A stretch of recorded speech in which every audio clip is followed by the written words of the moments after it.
Bueno, sean bienvenidos a un capítulo más de Cómo te topas podcast.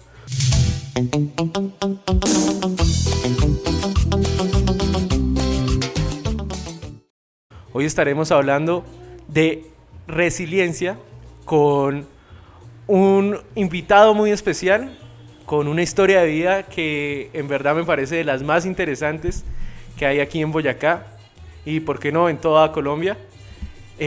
Con ustedes, Andrés. Bueno, mi nombre es Andrés Ramírez, tengo 27 años, soy oriundo de Duitama, Boyacá.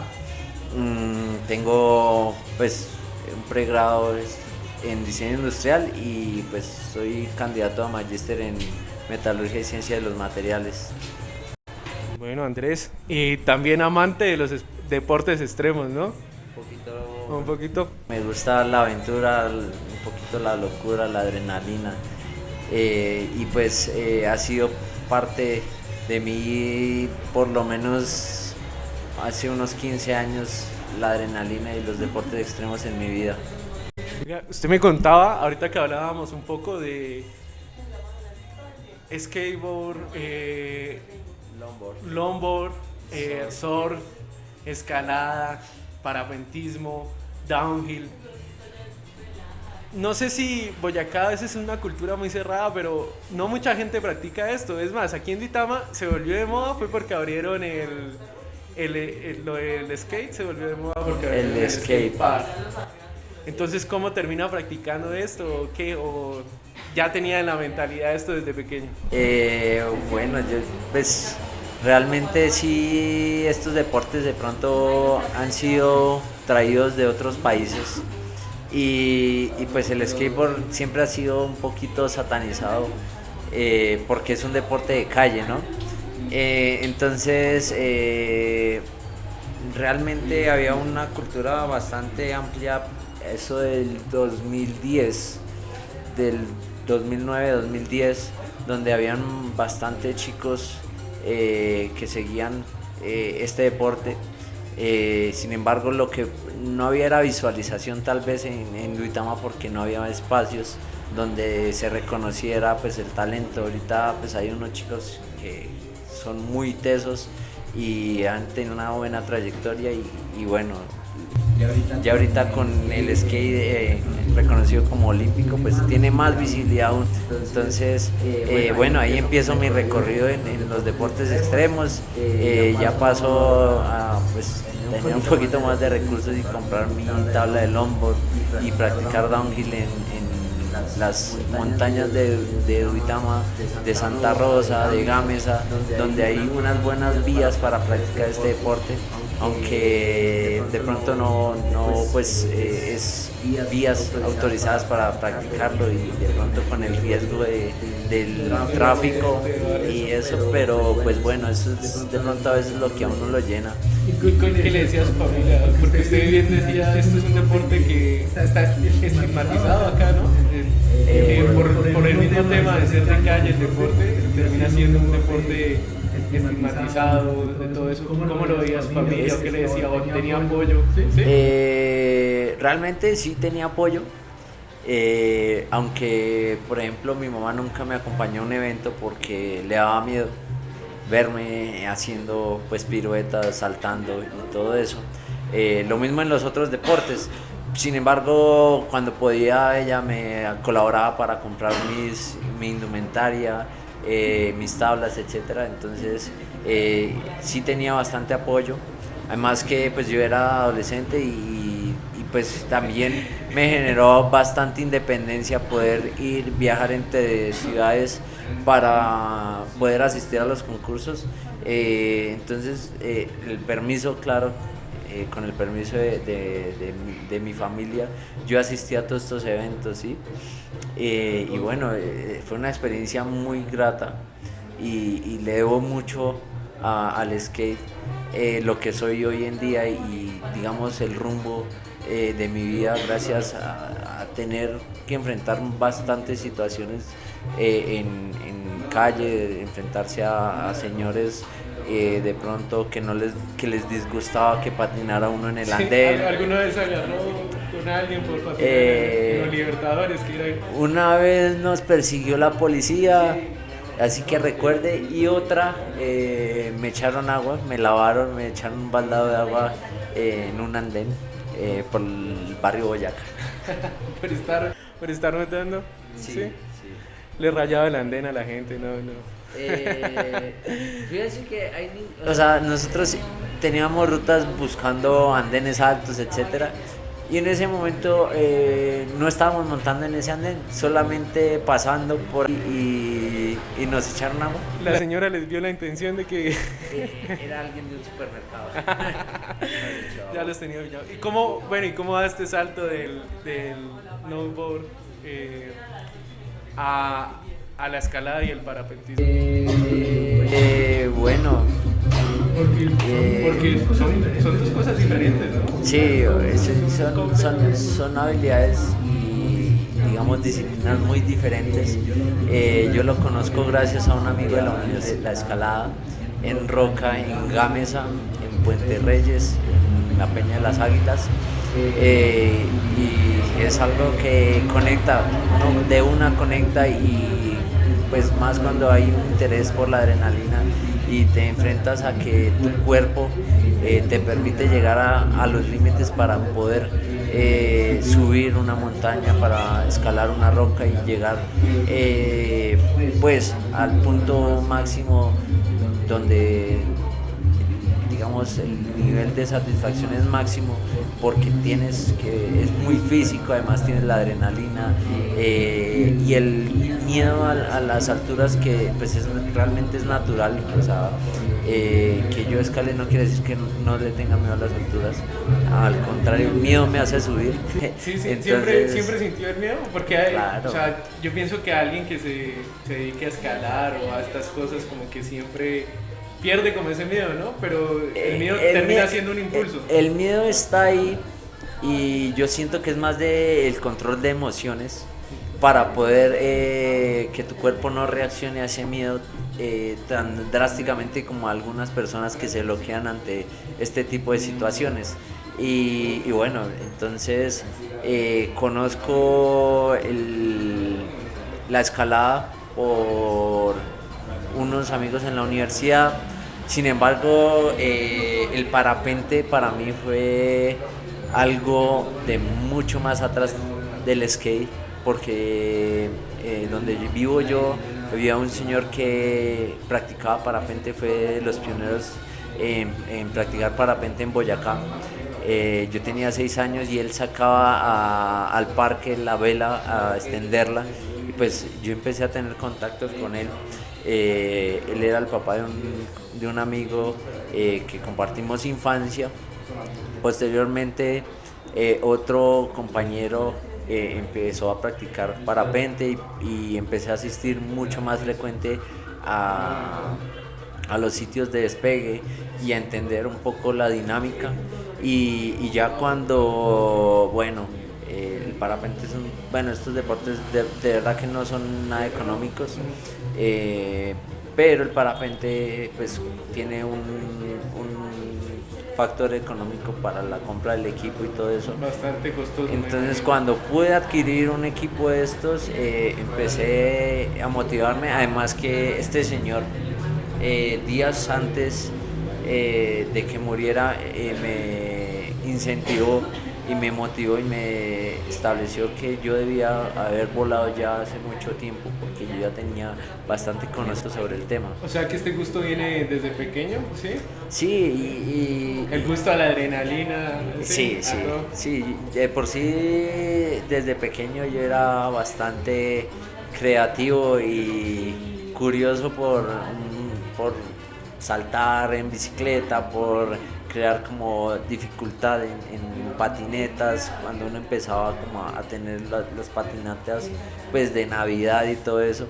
Y siempre uno tiene ese instinto de aventura, de adrenalina, que a veces uno de pronto con la adolescencia o la adultez, digamos, lo logra reducir. Sí. Pero pues en este se amplió momento más, se amplió más. y vivir nuevas experiencias siempre es bueno, siempre es chévere tener ese tipo de cosas que contar, porque realmente es cosas que a uno le apasionan. Que realmente le gustan, que realmente está dispuesto a hacer todas las veces. Sí, exacto. Entonces, pues bueno, ese fue mi acercamiento y digamos fue parte, tiene que ver con el factor económico, poder desarrollar estos deportes. Digamos, el skate es mucho más económico que la escalada y pues igualmente el parapente. Entonces, cuando se dan las oportunidades de probar nuevas cosas, cuando se logra uno meter en el cuento y busca esas alternativas para poder hacerlo a nivel económico, pues uno lo logra y lo hace, y lo importante es el gusto, que de algún lado uno reúne el suficiente dinero para poder practicar ese tipo de deportes. Chévere, eso sí, hacer lo que le gusta a uno, yo creo que es lo mejor que uno puede hacer en la vida, porque si uno se niega, baila. Usted estaba volando parapente y sufrió un accidente, ¿no? Sí. ¿Cómo fue eso? Bueno, yo ya llevaba 4 años practicando en firme la escalada. Yo la había conocido un poco antes, y pude adquirir mi equipo a finales del 2021. Llevaba ya 6 meses en escuela aprendiendo toda la teoría, toda la práctica de la disciplina, pues, y buscando como esos espacios para poder empezar a ejecutar todo lo aprendido. Entonces empiezo, y cuando se me da la oportunidad de volar, porque también en este deporte hay un factor muy importante, y es el clima. Lo empecé a desarrollar, iba con muy buen proceso, digamos, incremental de conocimiento y experiencia en torno a cada vuelo. Y pues hay algo muy importante tanto en la escalada como en el parapente, y es que es posterior a cada práctica hay un momento de retroalimentación donde tú analizas la práctica de ese día, de ese momento, y tú desarrollas conocimiento en torno a la práctica. Entonces va creando uno. Investigué por ahí y decía que ustedes tienen que sacar licencias de piloto, que va novato, experto. Para sacar uno la licencia hay que empezar pues a hacer el curso, etcétera, y tener y cumplir unas horas de vuelo que uno registra en una aplicación, y uno pues conforme va reuniendo horas de vuelo va pues escalando para su licencia. En ese momento, como hasta ahora estaba empezando, estábamos en esa investigación, en ese trámite de sacar la licencia de aprendiz. Sin embargo, pues en el momento del accidente, pues no habíamos concluido el trámite para hacer la licencia de aprendiz, porque pues hay unos trámites previos, etcétera. Entonces estábamos llevando ese proceso, pero pues no se culminó, pues, y pues por obvias razones no se tiene pues en este momento la licencia. Pero bueno, se voló. Sí, se voló y... Pues, ¿Cuántas veces voló antes de mi accidente?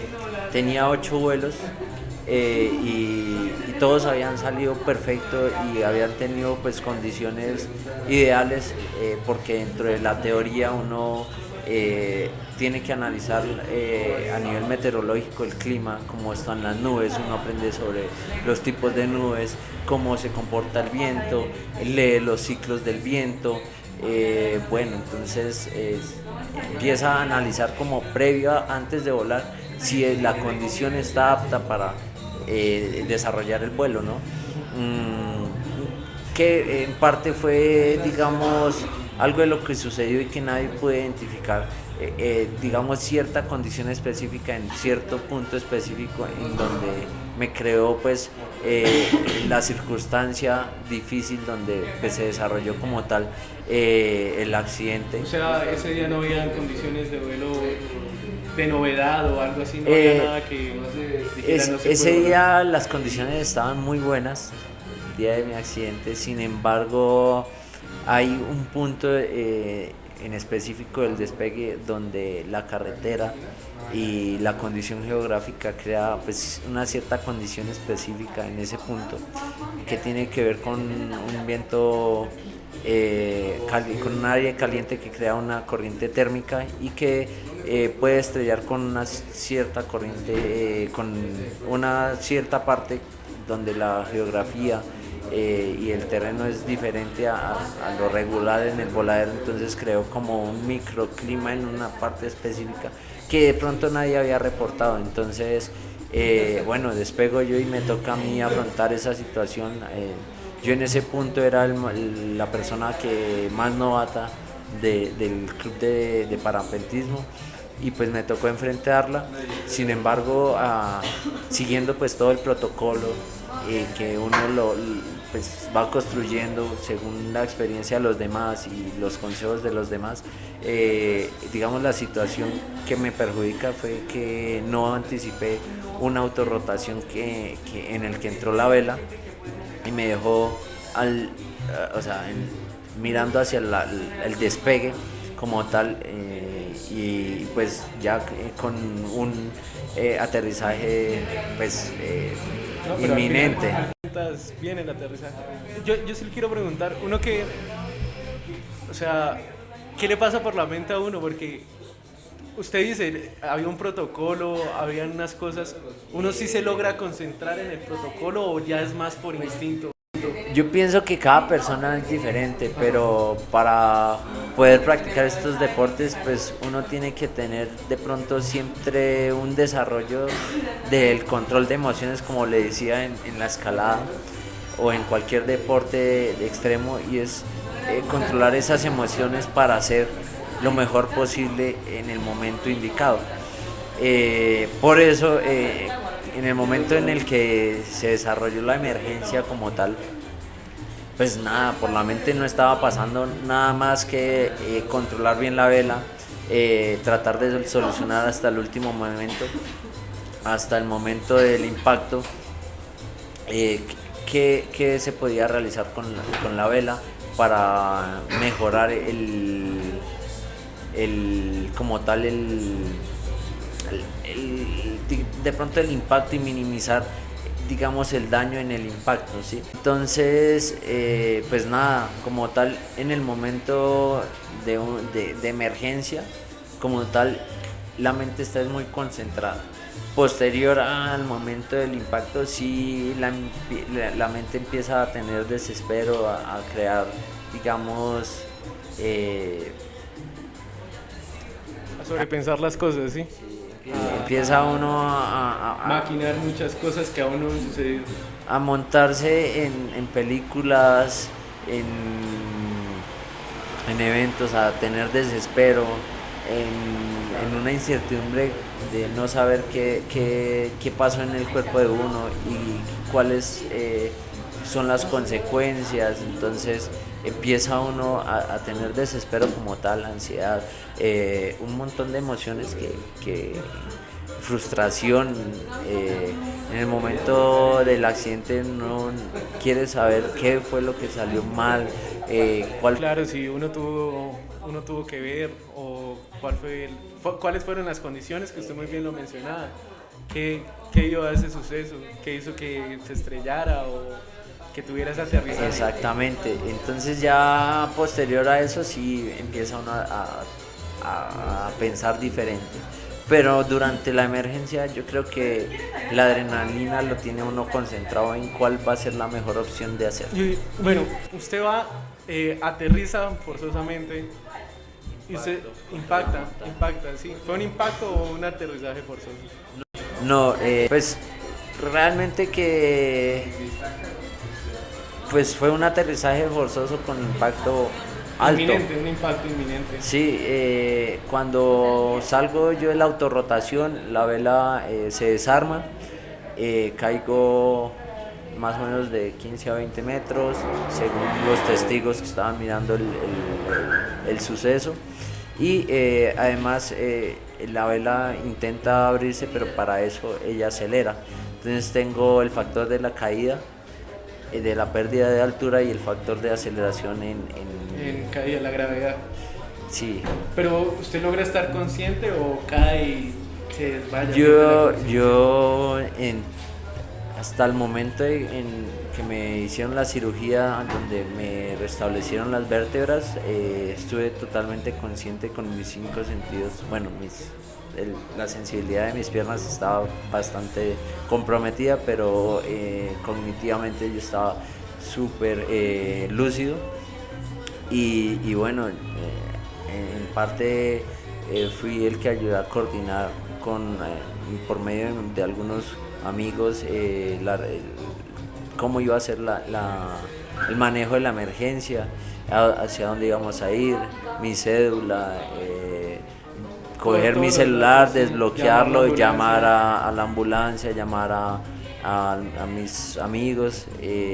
Y pues en ese punto pues, realmente que no le avisé a mis familiares hasta no, digamos, dar No por saber hecho el que yo diagnóstico, estaba sí. totalmente seguro de lo que había sucedido en torno a mi cuerpo. Entonces, pues nada, entonces hasta el punto final que autoricé pues la llamada a mis familiares en el hospital. Pero usted se entera usted tiene fractura en L3 y L4, ¿cierto? En las Sí. vértebras L3 y L4. Sí. Que le compromete totalmente, compromete en gran parte la motricidad de las piernas. Sí, la lesión, la fractura es en L3, con minuta en la médula, y en L4, si no estoy mal, las vértebras tienen una cresta, la cual se ve afectada en L4. Sin embargo, la minuta o la compresión medular, la compresión medular fue casi completa del canal medular.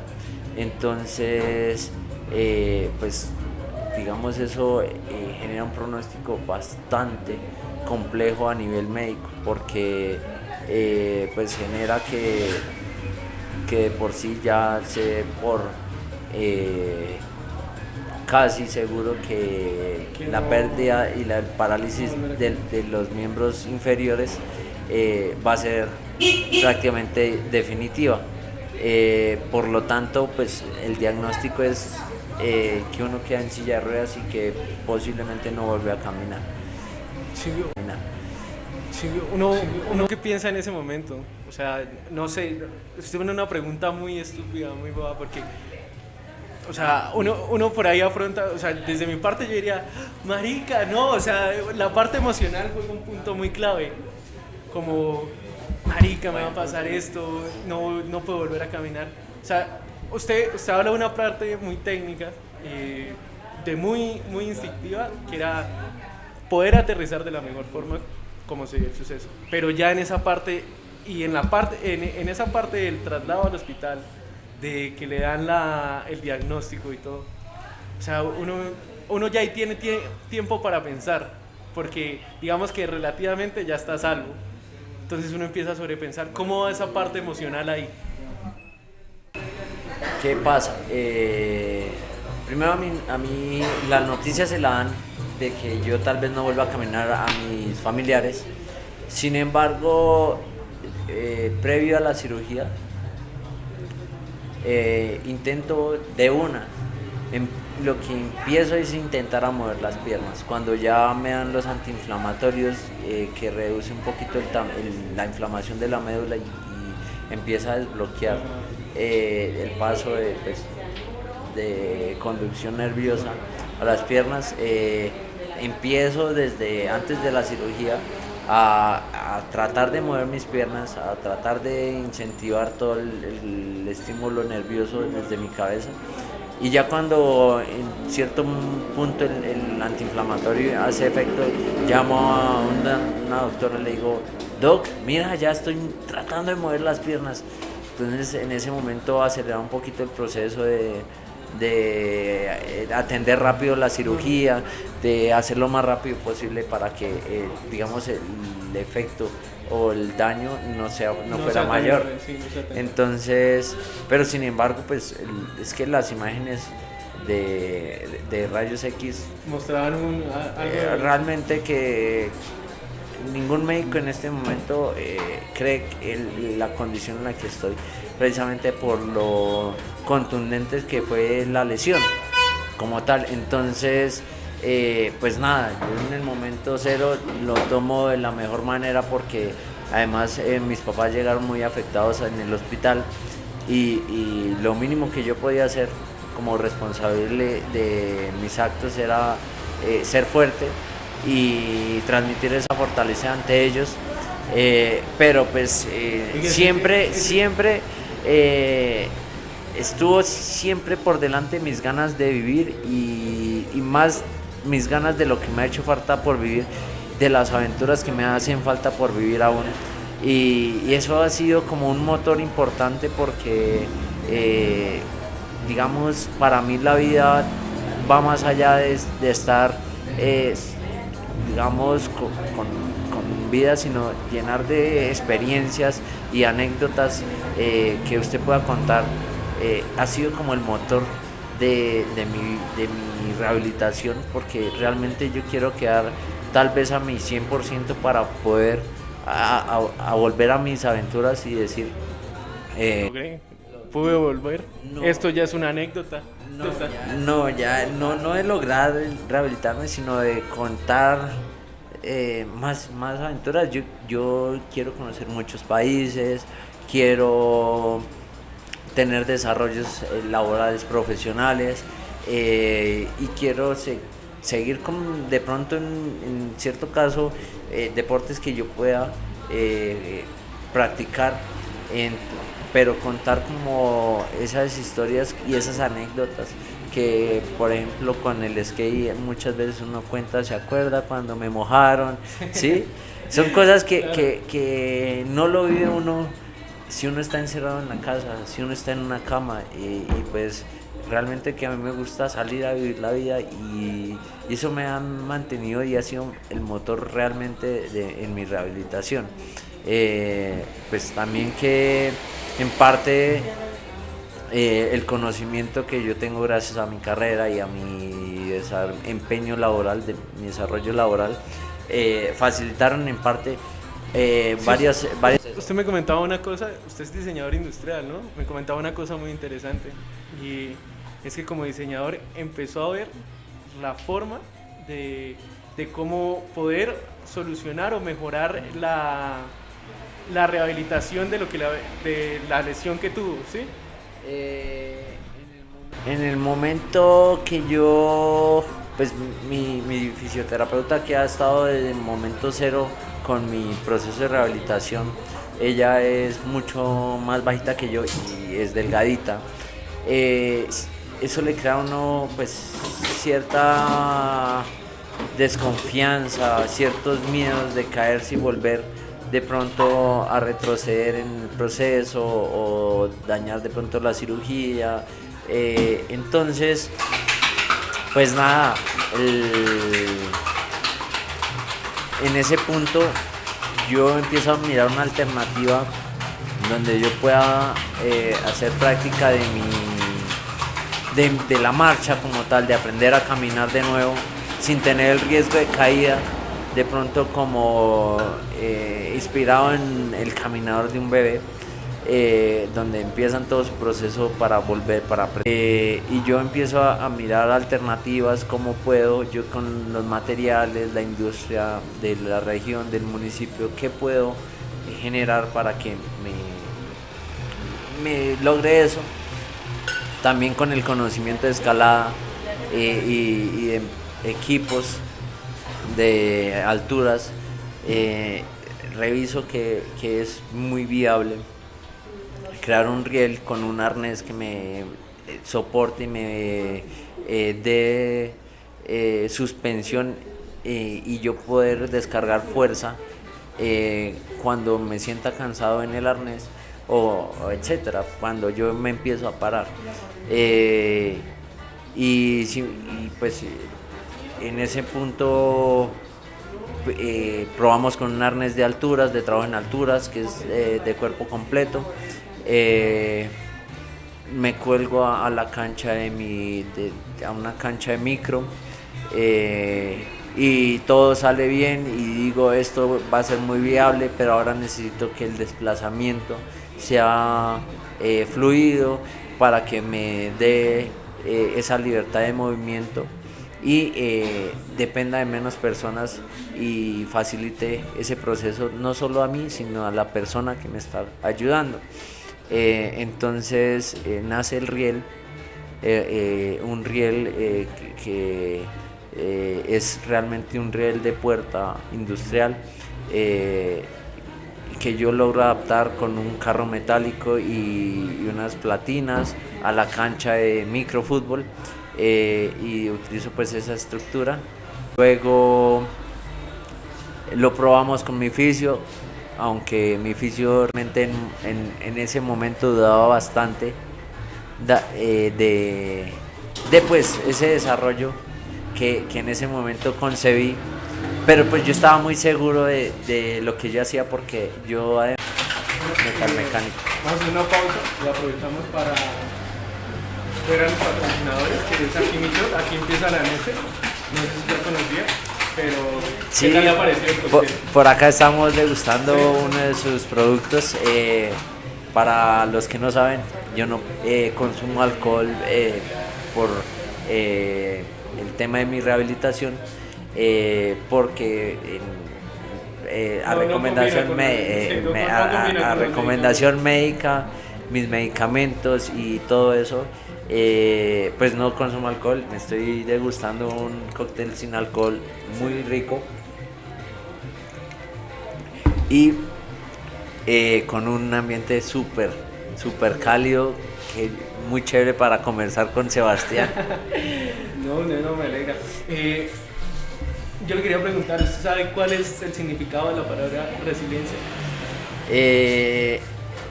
Sí. ¿Sí? Es una propiedad de un material. Resiliencia, uy, la cagué. Entonces, No, sí. Tiene no, que ver. resiliencia, sí, Sí. tiene que ver. Sí, tiene que ver con un esfuerzo mecánico, y la resiliencia de un material a la deformación. Ajá. Es una propiedad de los materiales. Eso lo tengo yo claro, pues por mi formación académica. Y eso llevaba a las personas un valor de resiliencia, de una fortaleza, de seguir en pie, pues de no cambiar su carácter, A pesar su forma. de ciertas adversidades que hagan que se trate de formar ese material del que estamos hechos. Me estaba asustando, hombre. Yo como, uy, no, entonces, ¿qué dije? No tuvo sentido esta entrevista. No, de por sí, le cuento que va y lo puede extrapolar a materiales. ¿Sí? Pues ya sabiendo, ya la voy a utilizar más seguido y más cuidadosamente. Su mentalidad me parece mucho de esta palabra. O sea, no se dejó de formar. Tuvo que ser fuerte en los momentos que fue fuerte. Usted me explica un contexto también desde su carrera, desde su carácter de investigador, de su familia, de que tuvo que pensar las cosas al instante. Y aún así salió y no cambió, porque lo que usted me ha dicho en toda la entrevista es que su carácter siempre ha sido de conocer, de experimentar nuevas cosas, y no cambia esa mentalidad. Yo soy bastante terco, la verdad. Sí, terquedad como el boyacense.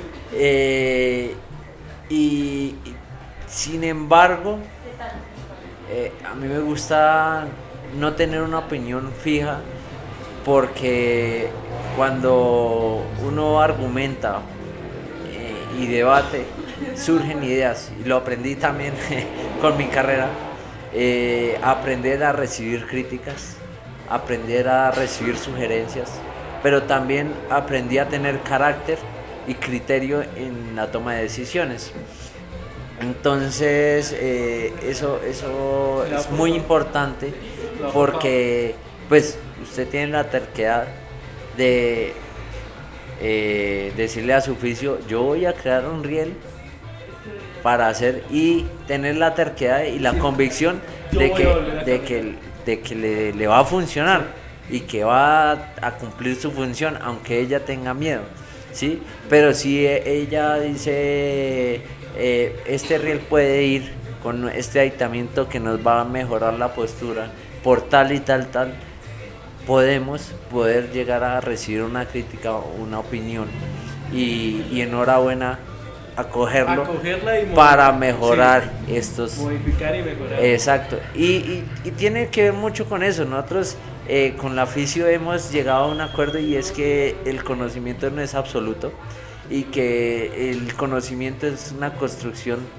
de muchas personas, y yo siempre le digo y a la gente, y es que uno a veces termina aprendiendo de personas que de pronto no tengan mayor nivel de estudios, como son nuestros campesinos, y que a veces nos dan sopa y seco en algunos temas. Entonces, a veces los médicos, a veces la gente que está muy a la parte clínica, no escucha al paciente, y nosotros hemos llegado a un acuerdo, y es de comunicación con las fisioterapeutas y las terapeutas que están ahí conmigo en el proceso, y es llegar a una comunicación en el que ella con sus conocimientos y yo con lo que estoy sintiendo, con lo que yo he investigado y con el desarrollo que va teniendo mi cuerpo y cómo va evolucionando mi cuerpo, llegar a acuerdos de, bueno, vamos a hacer estos ejercicios, vamos a crear estas rutinas, y que no ha sido solo un proceso de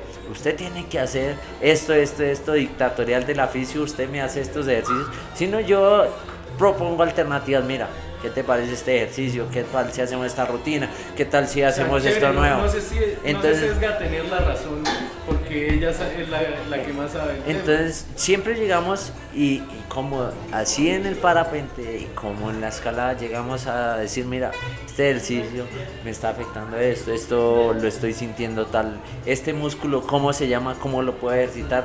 Lo siento aquí, este ejercicio no me está funcionando. Y hemos llegado a unos acuerdos bastante interesantes con las fisioterapeutas. ¿Usted ve todo esto como un conocimiento? O sea, yo le pregunto, desde lo que usted ha pasado, el conocimiento que ya tiene todas las cosas, si usted, digamos, pasara unos días antes del accidente, ya con este conocimiento, sabiendo lo que iba a pasar, ¿usted lo repetiría? O sea, mira, ¿volver a pasar por lo mismo o no lo repetiría? Viéndolo desde el punto de vista que ya tiene. A nivel del proceso emocional que yo he llevado, lo mejor es no pensar en eso. Y sabes que yo siento que la construcción del ser en el presente es lo que uno vive. Y el conocimiento que uno adquiere y las personas que pasan por el lado, y es como decir, ¿usted volvería con su ex? Y yo siempre le digo, no volvería, pero no me negaría, lo seguiría repitiendo como lo vi. ¿Por qué? Porque cada persona deja algo en una uno, y le hace ser lo que uno es en el presente. Entonces, pues yo no me pongo a pensar a mayor rasgo de si volvería a repetir el accidente, pero sí sé que disfruté mucho de los vuelos previos al accidente, y que son una experiencia que muy pocos pueden contar, y decir yo volé por mis propios medios, y todo el conocimiento derivado del parapente que tengo, hasta meteorológico, decir yo hacía esto, yo fui a tal lado, o sea, siempre construyendo de poder contarla, lo que usted me decía de las anécdotas, de poder contar esto, siempre y construcción de como se diría, que nadie le quita lo bailado. Entonces, obviamente, pues me frustra bastante los planes que tenía laborales, profesionales, el proyecto de vida, de pronto hasta seguir volando, de pronto que no he podido practicar escalada, etcétera, pero pues nada, o sea, ya no puedo regresar al pasado y decir nada. Entonces lo que uno trata de llevar en estos casos es vivir el presente y no pensar en el pasado ni en el futuro. Pero ¿no cree que se está viendo el presente y se le abrieron otros planes? Lo que usted me contaba de que ahorita está apoyando a unos niños con discapacidades similares. No son unos niños, son unos chicos. A unos chicos, unos jóvenes. Sí, pues bueno, yo siempre había tenido en mente hacer un doctorado en biomédica, trabajando mis conocimientos en torno a diseño y a materiales para hacer desarrollos de biomédica. En este momento estoy estudiando biomédica y además he llevado allá 3 chicos a hacer terapia en el Riel. 2 chicos con trauma de médula espinal. 3 chicos, ya van 3 chicos. 2 chicos con trauma en la médula espinal, uno a nivel cervical, otro a nivel torácico.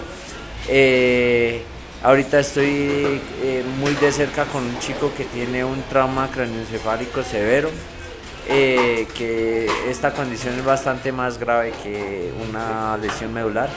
Y también me he tenido contacto con una chica en Medellín que tiene una lesión medular a nivel torácico, y otra señora en Denver que me llamó y estuvimos en contacto y hemos estado en contacto para darnos consejos, de pronto calmarnos esas incertidumbres que en el momento cero de una lesión de ese tipo surgen.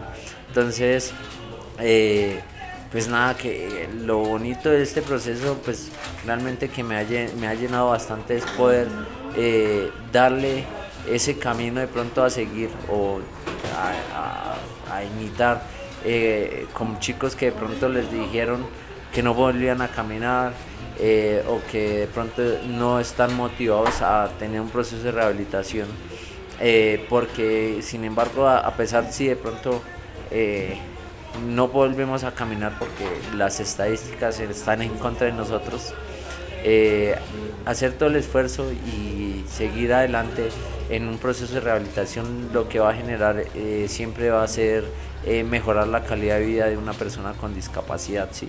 Entonces siempre he optado por ayudar a las personas que se acercan, que quieren y que de pronto están en esa misma incertidumbre que yo pasé y que a mí me tocó coger artículos y leer. ¿Usted se ve como un ejemplo para esa gente? No, yo no veo como un ejemplo. La verdad yo me veo como... Yo no sé si ustedes saben una frase de los investigadores, y es que está sobre hombros de gigantes. Y es que uno...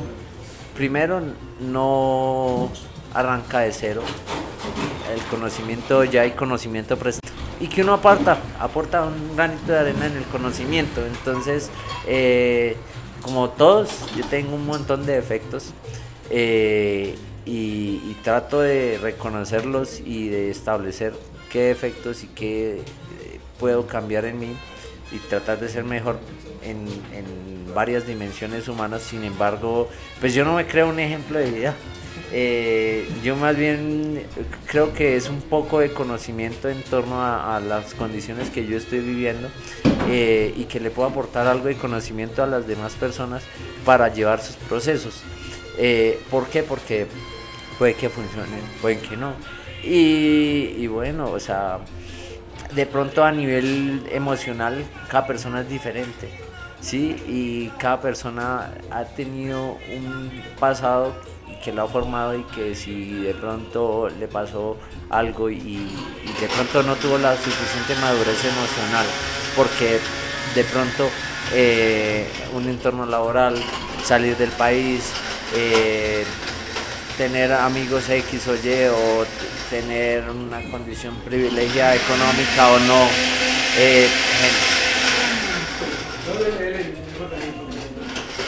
Entonces, emocionalmente, Ahí del patrón. el ruido del momento de la licuadora. A la conclusión, al cierre preciso, pero pues son cosas que hay que ser resilientes con eso. Sí, no, pues nada de pena con la licuadora. Estamos en un bar donde preparan cócteles y... Sí. Entonces, ok, pues un ejemplo para los demás no me siento, pero yo creo que el conocimiento, no, es que tiene ciclos la licuadora. Tiene ciclos la licuadora. Y a modo de conclusión, lo que ha habido queda como una anécdota, un recuerdo y una gran historia de no dejarse deformar por las circunstancias. Pues,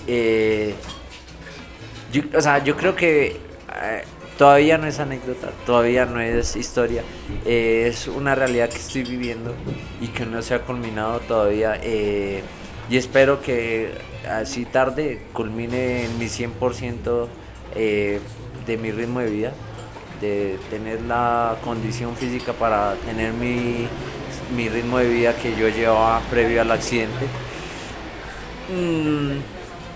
Y después sí, puede que sí sea una gran, pues yo creo que va a ser una gran historia que contar. Bueno, este ha sido Cómo se topa podcast y hemos estado con Andrés. Muchísimas gracias. Me dicen Tipi. ¿Le dicen Tipi?